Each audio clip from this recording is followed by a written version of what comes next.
সমুদ্রে কিছু জায়গা পাওয়া গেছে যেটাতে কোনো অক্সিজেন নাই।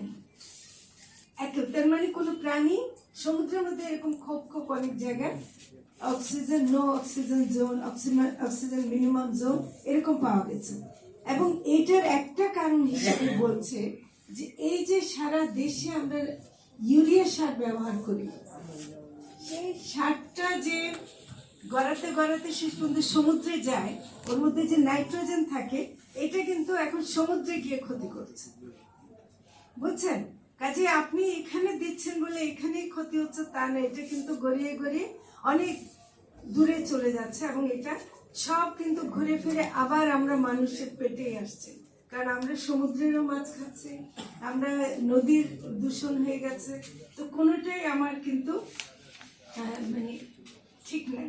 তো সেদিক থেকে আমি বলবো যে হাওরের যে প্রশ্নগুলো আজমান ভাই যে দাবিগুলো করেছেন, আজমান ভাইয়ের একটা কথা আমি বলবো যে উনি যে সুন্দর করে বলেছেন যে প্রকৃতিকে নষ্ট তো আল্লাহ করেনি, এমন না যে ইভেন আল্লাহ রাগ করেও যে এখন খারাপ দিচ্ছে তা না, আল্লাহ ওরকম রাগ করে না, কিন্তু মানুষ ক্ষতিটা করছে, আমাদের প্রকৃতি হাওরকে নষ্ট করছে। এবং উনি এটা কথাটা বলছেন যে এই পরিবর্তনটা জলবায়ু পরিবর্তনের জন্য মানুষই দায়ী।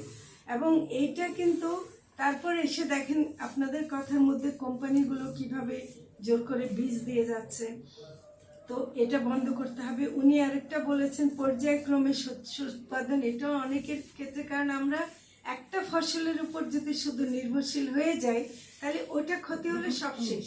কিন্তু যদি আমরা অনেকভাবে মানে অন্যান্য ফসল সহ করি তাহলে হাওরের মানুষের বা কৃষকের এত কষ্ট হওয়ার কথা না।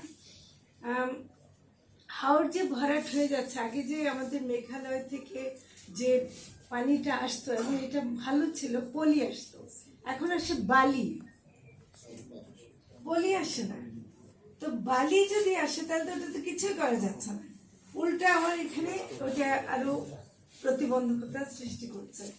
আমি মনে করি যে বাঁধের কথা যেটা বলছেন আমরা খুবই এটাকে গুরুত্বের সাথে নেওয়া দরকার এবং সরকারের দৃষ্টি আকর্ষণ করছি যে বাঁধ যদি ইয়ে করতে হয় তাহলে স্লুইস গেট ছাড়া এটা করা যাবে না। এখন যেটা প্রশ্ন আসছে বাঁধই যদি দরকার না হয় তো স্লুইস গেটেরও দরকার হতো না, কিন্তু এটাকে পর্যালোচনা করা দরকার, পানি সম্পদ মন্ত্রণালয় এটা যেন এটা মানে দেখেন এবং সেটাই।